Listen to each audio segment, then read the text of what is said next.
মেদিনীপুরে রায়না চিরন বাঁকুড়া রই ফিতা যতন করে বাদলি মাথা তাও যে বাঁকা সিতা।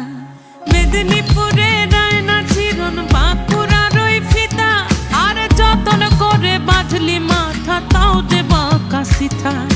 পেছ পাড়িয়া রাজকুমারী গলায় চন্দ্রহার দিনে দিনে বাড়ছে তোমার চুলেরই বাহার। পেছ পাড়িয়া রাজকুমারী